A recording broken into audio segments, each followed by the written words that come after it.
আমার নিয়ে আসছেন কেন? নিয়ে আসছেন কেন? নিয়ে আসছেন কেন? আরে ভাই বলি বেয়াদব কোথাকার। আপনি নিয়ে আসছেন কেন? আমি তো বাসায় বসে বললাম যে আমি আসবো না।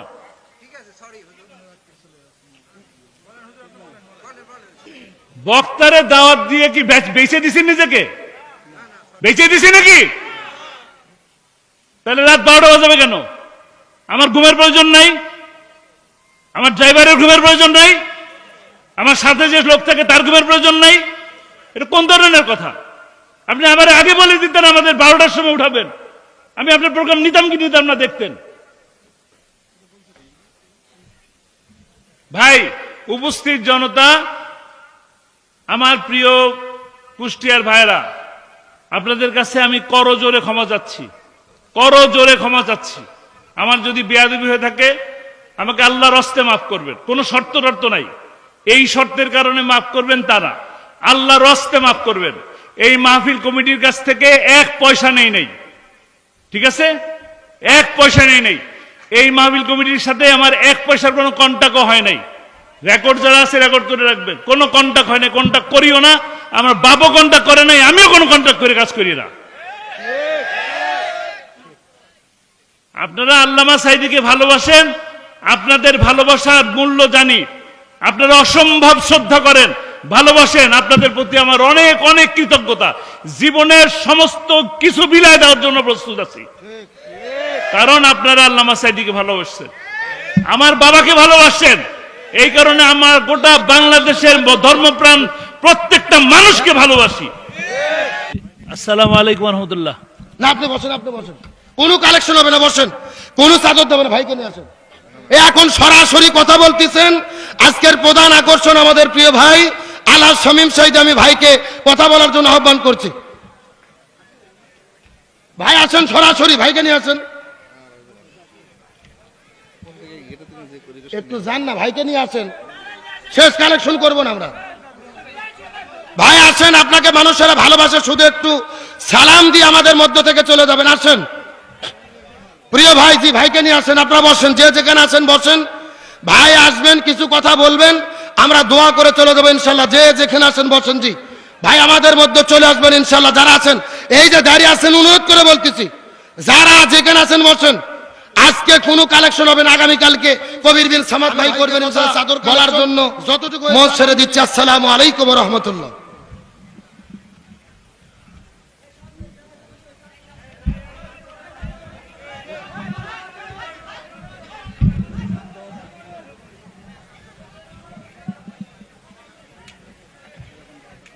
ফোনও করি না কোনোদিন।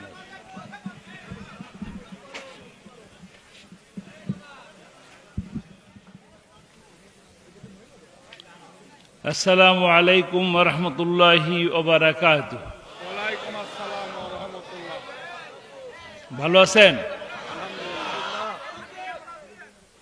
আলহামদুলিল্লাহ। আল্লাহ যে অবস্থায় রাখেন আল্লাহর কাছে লাখো কোটি শুকরিয়া। আলহামদুলিল্লাহ, আলহামদুলিল্লাহি রাব্বিল আলামিন। সকল প্রশংসা সৃষ্টিকর্তা, মহান সৃষ্টিকর্তা আল্লাহর নামে। আমি আজকে আপনাদের কাছে কোনো ধরনের বক্তব্য রাখবো না, কৈফিয়ত দেব। কৈফিয়ত দেব এইটা যে আমি গতকালকে কুষ্টিয়ায় আসছিলাম, মিরপুরে প্রোগ্রাম ছিল। মিরপুর থেকে আমি আমার এক আত্মীয়র বাসায় রাত্রে থাকলাম, সারাটা দিন ছিলাম। আপনাদের এই প্রোগ্রামকে উদ্দেশ্য করে 8টার সময় এখানে আসলাম।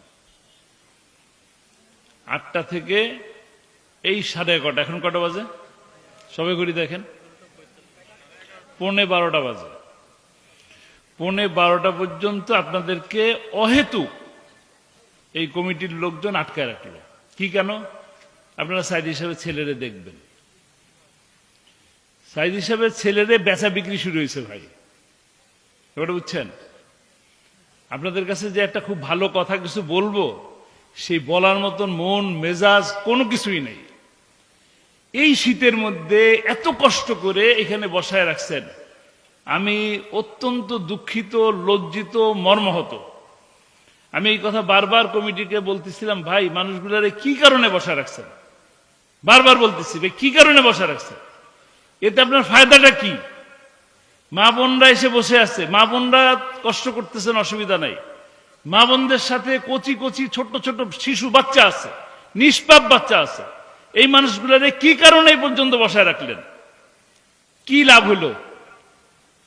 এখানে এই ঈদগাহে কিছু সংস্কার করবে, এর জন্য এত কষ্ট করা লাগে? ভাই, ঈদগার নামাজ কি শুধু আপনারা পড়েন? ভাই, ঈদগার মানুষের ঈদগার উন্নয়নের জন্য টাকা দেওয়ার কি বড় বড় লোক আছে না?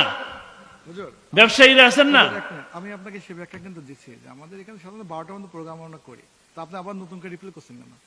আমার নিয়ে আসছেন কেন? সেটা বলছি, আপনি সেটা নিয়ে আসছেন কেন? শেষ করে দেন আপনি নতুন করে reply- নিয়ে আসছেন কেন? আরে ভাই বলি, বেয়াদব কোথাকার! আপনি নিয়ে আসছেন কেন? আমি তো বাসায় বসে বললাম যে আমি আসবো না।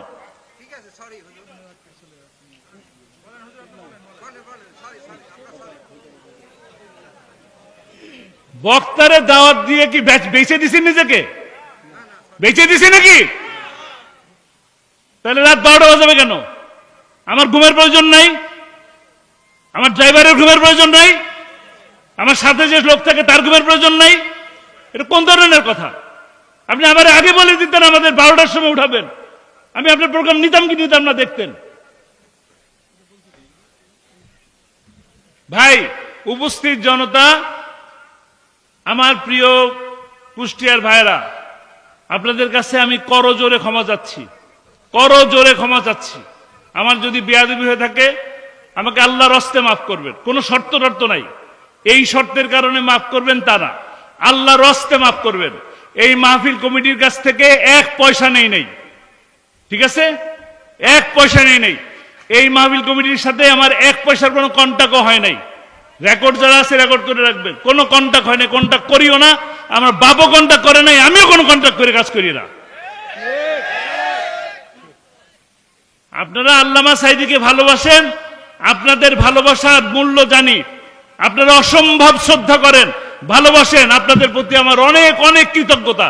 জীবনের সমস্ত কিছু বিলায় দেওয়ার জন্য প্রস্তুত আছি, কারণ আপনারা আল্লামা সাঈদীকে ভালোবাসছেন, আমার বাবাকে ভালোবাসছেন।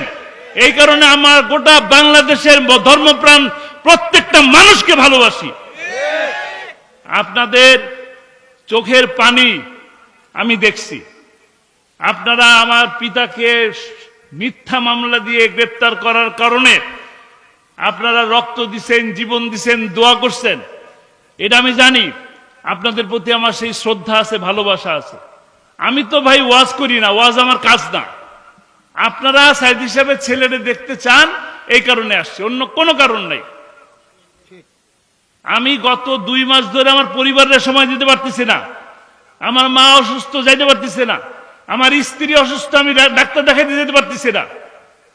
শুধু আপনাদের কাছ থেকে ডেট দিছি, চেয়েছেন ডেট দিছি, বিভিন্ন লোক চেয়েছে, আমি তাদেরকে ডেট দিছি। এই কারণে কি আমি বেঁচে দিছি নিজেকে? ভাই, আমি তো বেঁচে দেই নাই, আমারও কিছু কাজ আছে, আপনাদের কাজ নাই। কেন বসে আছেন বলেন? কেন বসে আছেন বলেন? ভালোবাসার জন্য বসে আছেন। আমিও আপনাদের এই ভালোবাসার শ্রদ্ধা জানাই বসেছিলাম। বারবার বলতেছি, আমি এখানে আসে বসার পরেও টাকা তুলতেছে আমাকে, কিন্তু ওইখানে বসে বললো যে আপনি যাওয়া মাত্রই শেষ হয়ে যাবে। শেষ হয় না, কি করবো বলেন? আমার চলে যাওয়া ছাড়া কোনো গতি আছে? আছে ভাই, বলেন। আব্দুল সালাম ভাই আমার অনেক ভালোবাসার মানুষ। কেন ভালোবাসি? উনিও কোরআনের কথা বলেন। বিপদের সময় আল্লামা সাঈদীকে নিয়ে এই মঞ্চে এইরকম জায়গায় বারবার কথা বলছেন কিনা? উনার একটা রিকোয়েস্ট রাখা কি আমার একটা দায়িত্বের মধ্যে পড়ে না? ভালোবাসার মধ্যে পড়ে না? উনি চাইছেন, আমি কষ্ট করে হলেও দিছি। আমার ডেট খালি নাই, আজকের দিনটা আমি ঢাকা থাকতে পারলে আমি একটু রেস্ট নিতে পারতাম। কালকে আমার এই সময় আবার যেতে হবে ফেনী, আগের নেওয়া প্রোগ্রাম। তো উনাকে যে আজকে ডেট দিলাম, দিয়ে কি আমি অপরাধ করলাম? পাপ করলাম? তাহলে এই অত্যাচারটা আমার উপরে কেন করলেন ভাই? এই অত্যাচারটা কেন করলেন আমার উপরে? আমি 10টার সময় যখন 8টার সময় যখন এখানে আসলাম তখন বললাম কখন উঠাবেন, বললেন 10টায়। আপনি বললেন এখন কটা বাজে? কি অন্যায়টা করলাম আপনাদের সামনে আইসা ভাই?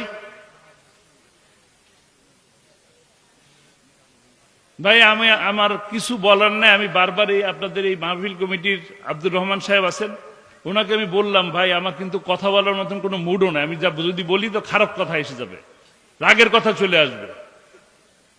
উনি বললেন আপনি যা বলেন স্টেজে বসে বললেন। আবার উনি ওনার নাম কি, আপনার নাম কি,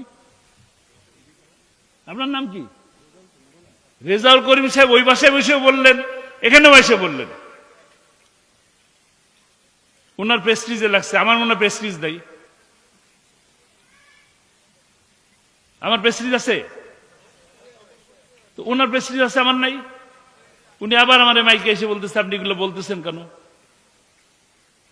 বলতেছি কেন, আমি তো চলেই গেছিলাম, আমি তো আপনার সাইডে আসি নাই, আপনারা ধরে নিয়ে আসলেন কেন? এই কথাগুলো বলার জন্যই আসছি ভাই। আপনারা আল্লাহর রাস্তে রাত 12টা পর্যন্ত বসে থাকেন না, কোনো ফায়দা হবে না। কোরআনের কথা 10টা পর্যন্ত শুনেন, কারণ ফজরের নামাজটা পড়ার আর সুযোগ থাকে না। থাকে? এই কথা শুনে কি লাভ হবে যদি ফজর নামাজটা না পড়েন?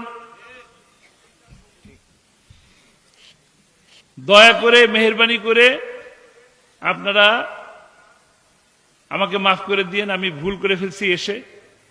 আপনাদের ফজরের নামাজ আমি নষ্ট করতে চাই না। যারা অপেক্ষায় ছিলেন তারা দয়া করে আমাকে মাফ করে দিবেন। আপনারা যার যার মতন দোয়ার মধ্যে শামিল হন। আমি আপনাদের কাছ থেকে বিদায় নিচ্ছি। আসসালামু আলাইকুম রহমতুল্লাহ। শুধু দোয়াটা করে দেন না ভাই শুনেন, এই শুধু যে দোয়াটা কানে কথা লোক দেখা যাচ্ছে না। আপনি মুসলমান শুধু দোয়াটা আপনি করে দেন, তাহলে খুশি হব। জি।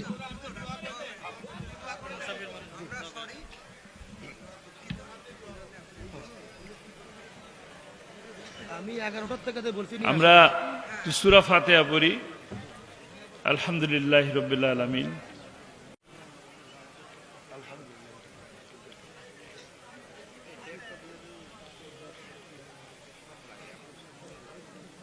কুল হুয়াল্লাহু আহাদ আল্লাহুস সামাদ লাম ইয়ালিদ ওয়া লাম ইউলাদ।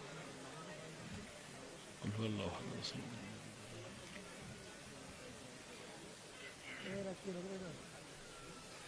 اللهم صل على سيدنا مولانا محمد وعلى ال محمد كما صليت على ابراهيم وعلى ال ابراهيم. اللهم بارك على محمد وعلى ال محمد كما باركت على ابراهيم وعلى ال ابراهيم. اللهم امين. اللهم امين.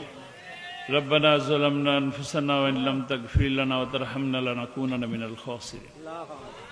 ربنا آتنا في الدنيا حسنة وفي الآخرة حسنة وقنا عذاب النار وقنا عذاب القبر وقنا عذاب الحشر وقنا عذاب الميزان وادخلنا الجنة مع الأبرار يا عزيز يا غفار يا رب العالمين يا حي يا قيوم يا الله. আমি গুনাহগার বান্দা, গুনার বোঝা মাথায় নিয়ে তোমার দরবারে হাত তুলেছি আল্লাহ। আমরা যারা হাত তুলেছি আল্লাহ আমাদের সকলের গুনাহ খাতাকে মাফ করে দাও রব্বুল আলামিন। ইয়া আল্লাহ, আমরা যারা হাত তুলেছি আল্লাহ, আমরা জেনে গুনাহ করেছি, না জেনে গুনাহ করেছি, বুঝে গুনাহ করেছি, না বুঝে গুনাহ করেছি, প্রকাশ্যে গুনাহ করেছি, গোপনে গুনাহ করেছি, ছোট গুনাহ করেছি, বড় গুনাহ করেছি। আল্লাহ তুমি আমাদের গুনাহ খাতাগুলোকে মাফ করে দাও। ইয়া আল্লাহ রব্বানা করিম, তুমি দয়াময়, মায়াময়, করুণাময়। আমাদের মধ্যে থেকে আমাদের বাবা মা, শ্বশুর শাশুড়ি, দাদা দাদি, নানা নানি যারাই দুনিয়া থেকে বিদায় নিছেন আল্লাহ তাদের জীবনের গুনাহ খাতাকে তুমি মাফ করে দাও, ধুয়ে মুছে পরিষ্কার করে দাও আল্লাহ। তারা তো আর চাইতে পারে না, গুনাহ মাফের কথা বলতেও পারে না আল্লাহ। আমরা তাদের হয়ে তোমার কাছে ক্ষমা চাই আল্লাহ। তুমি আমাদের সকল আত্মীয় স্বজনের গুনাহ খাতাকে মাফ করে দাও রব্বুল আলামিন। তোমার শাহী দরবারে হাত তুলেছে এই গভীর রাতে, সমস্ত দরজা বন্ধ হয়ে গেছে, কিন্তু তোমার দরজা তো খুলে গেছে আল্লাহ। তুমি তোমার দরজায় আমাদের যে হাত তুলেছি, আমরা যে চোখের পানি ফেলে তোমার কাছে চাচ্ছি আল্লাহ, আমাদের নেক চাওয়াগুলোকে তুমি কবুল করে নাও রব্বুল আলামিন। আমরা যারা হাত তুলেছি আমাদের সাথে দাড়ি পাকা বুড়া মানুষ যেমন আছে তেমনি ছোট ছোট কচি কাঁচা বাচ্চারাও আছে। আমাদের সাথে মায়েরা আছে, বোনেরা আছে, আল্লাহ শিশুরা আছে। যার হাত দুটি তোমার পছন্দ সেই হাতের উসিলায় আমাদের জীবনের গুনাহ খাতাকে মাফ করে দাও আল্লাহ। আমাদের মা বোনদের অনেক কষ্ট আল্লাহ। মা বোনরা নিজের কষ্টের কথা কাউকে বলতে পারে না, লজ্জায় বলে না, স্বামীর কাছেও বলে না, ডাক্তারের কাছেও জানে না। ডাক্তারের কাছে যাই বলে না তার রোগের কথা, আল্লাহ তোমার কাছে গভীর রাতে ব্যথায় কষ্টে বলে। তুমি সেই সমস্ত মা বোনদের সকল রোগ বালাইকে তুমি মাফ করে দাও। আমরা যারা আছি আমাদের মধ্যে যাদের যে ধরনের রোগ শোক আছে আল্লাহ, সমস্ত রোগ শোক তুমি আমাদেরকে মাফ করে দাও। তোমার কুদরত দিয়ে মাফ করে দাও আল্লাহ। তোমার কুদরত দিয়ে দয়া করে, মায়া করে, করুণা করে আমাদের মধ্যে থেকে যত ধরনের ক্ষোভ আছে, রাগ আছে, কষ্ট আছে তুমি দূর করে দাও আল্লাহ। রাগ জিনিসটা ভালো না, আমি রেগে গেছি আল্লাহ, তুমি আমার রাগকে কমায় দাও। রাগ যেন না আসে, এটা তুমি দয়া করে আমার উপরে এরকম একটা ব্যবস্থা নিও আল্লাহ। ইয়া রাব্বুল আলামিন, আমরা যারা হাত তুলেছি আমাদের মধ্যে থেকে যে সমস্ত বোনদের নিঃসন্তান আছে আল্লাহ তাদেরকে সন্তান দান করো। যাদের ছেলে সন্তান আছে তাদেরকে মেয়ে সন্তান দান করো। যাদের মেয়ে সন্তান আছে তাদেরকে ছেলে সন্তান দান করো। আমাদের যার যা ছেলে মেয়ে যা আছে আল্লাহ তাদেরকে নামাজি বানাও, পরেজগার বানাও, দিনদার বানাও। এমন করে মানুষ হিসাবে গড়ে তোলো যেন তাদের দিকে তাকালে আমাদের চক্ষুটা শীতল হয়ে যায়। এ আল্লাহ, আমরা গরিব মানুষ তোমার দরবারে হাত তুলেছি। তুমি রাজার রাজা, সম্রাটের সম্রাট, মহাসম্রাট আল্লাহ। তুমি সমস্ত রাজার রাজা, তুমি শেষ বিচারের দিনের মালিক। এ আল্লাহ, আমরা গরিব মানুষ তোমার দরবারে হাত তুলেছি। আমরা শুধু চিন্তা করি তোমার ঘরটাকে জিয়ারত করার। এ আল্লাহ, টাকা নাই, তোমার ঘরে যেতে পারি না আল্লাহ। আমরা যারা হাত তুলেছি আল্লাহ আমাদেরকে তোমার ঘরটা জিয়ারত করার তৌফিক দান করো। কালো ঘরটাকে একবার ধরার তৌফিক দান করো। মুজদালিফায় দাঁড়িয়ে বুকটা মিশিয়ে দিয়ে তোমার ঘরের সাথে শরীরটা মিশিয়ে দিয়ে কাদার সুযোগ দান করো আল্লাহ। সাফা মারওয়াকে সাই করার তৌফিক দান করো। আরাফাত, মিনা, মুজদালিফায় থাকার অবস্থান নেওয়ার তৌফিক দান করো। তোমার হাবিব আমাদের প্রিয় নবী, শেষ নবী হযরতে মুহাম্মদ সাল্লাল্লাহু আলাইহি ওয়াসাল্লামের রওজা মোবারকে দাঁড়িয়ে সালাম দেওয়ার তৌফিক দান করো। হে আল্লাহ, আমরা গুনাহগার বান্দা, তোমার হাবিবকে দেখি নাই, তোমার হাবিবকে না দেখে ভালোবাসি আল্লাহ। তোমার হাবিব আমাদের নবীর বিরুদ্ধে কথা বললে আমাদের গায়ে রক্ত টকবক করে ওঠে আল্লাহ। আমার সেই রসুলরে একবার দেখার তৌফিক দান করো রব্বুল আলামিন। আমার সেই নবীকে একবার স্বপ্নে দেখার তৌফিক দান করো। আমরা 1450 বছর পরে আসছি পৃথিবীতে আল্লাহ। তার জামানায় আসি নাই, দেখার সৌভাগ্য হয় নাই, জীবনে দেখতেও পারবো না আল্লাহ। কিন্তু তুমি দয়া করে আমাদের ইচ্ছা করলে স্বপ্নে দেখার তৌফিক দান করতে পারো। তাকে একটা বার স্বপ্নে দেখার তৌফিক দান করো আল্লাহ। স্বপ্নে দেখায় দাও আল্লাহ। আমরা এমন এমন কাজ যেন করি, এমন এমন কথা যেন বলি আল্লাহ, যে কাজের জন্য, যে কথার জন্য আল্লাহ তুমি খুশি হয়ে আমার নবীকে দেখার তৌফিক দিও আল্লাহ। আমরা যেন ভালো ভালো কাজ বেশি করতে পারি, ভালো ভালো কাজ যেন আমরা করতে পারি, আর খারাপ খারাপ কাজ যেন আমরা দূরে থাকি। সকল ভালো কাজের সাথে মহব্বত তৈরি করে দাও। সমস্ত খারাপ কাজের প্রতি মনের মধ্যে ঘৃণা পয়দা করে দাও রব্বুল আলামিন। এই রাত গভীরে হাত তুলেছি আল্লাহ, এই রাত গভীরে হাত তুলেছি সাধারণ কোন সত্তার কাছে নয়, তুমি মহান সত্তা আল্লাহ। কিয়ামতের হাসরের দিনের মালিক, সারা পৃথিবীর মালিক আল্লাহ। তোমার দরবারে হাত তুলেছি, আমাদের মনের মধ্যে যত নেক চাওয়া আছে তুমি কবুল করে দাও আল্লাহ রব্বুল আলামিন। দুনিয়ার মানুষ তোমার একজন গোলাম, কোরআনের খাদেম, তাকে কোরআনের পাখি বলে মানুষ ডাকে আল্লাহ। কোরআনের খেদমত করার অপরাধে, কোরআনের দাওয়াত দেওয়ার অপরাধে আল্লাহ শেষ জীবনে এসে 13টি বছর কারাগারের মধ্যে বন্দী থাকতে হলো রব্বুল আলামিন। আল্লাহ তার এই খেদমতকে কবুল করো, তার কোরআনের খেদমতকে কবুল করো রব্বুল আলামিন। তার জীবনের ভুল ত্রুটিকে মাফ করে দাও, তার কোরআনের খেদমতকে কবুল করে তাকে কোরআনের পাখিকে তুমি জান্নাতের সবুজ পাখি হিসেবে কবুল করে নাও রব্বুল আলামিন। তার কবরের সাথে জান্নাতের সুড়ঙ্গ তৈরি করে দাও, জান্নাতি নূর দিয়ে তার কবরকে সাজিয়ে দাও, তাকে জান্নাতি পোশাকে ঘুম পরিয়ে রাখো আল্লাহ।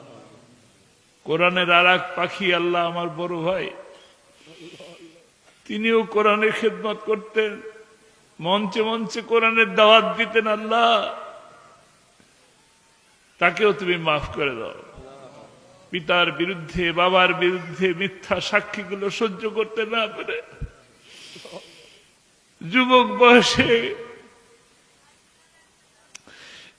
বয়সে কোর্টের মধ্যে হার্ট অ্যাটাক করে মারা গেলেন আল্লাহ। আল্লাহ তার জীবনটাকে শহীদ মৃত্যু হিসাবে কবুল করে নাও, তার কবরটাকে জান্নাতি বাগান হিসাবে কবুল করে নাও রব্বুল আলামিন। এই মাহফিল যারা আয়োজন করেছেন তাদেরকে কবুল করে নাও, প্রতি বছর যেন তারা এইভাবে মাহফিল করতে পারে সে তৌফিক দান করো রব্বুল আলামিন। এই মাহফিলের মাধ্যমে এই এলাকাকে আবাদ করে দাও, যারা এর সাথে জড়িত, যারা টাকা দিল, অর্থ দিল, মেধা দিল, শ্রম দিল, আল্লাহ তাদের সকলকে তুমি কবুল করো রব্বুল আলামিন।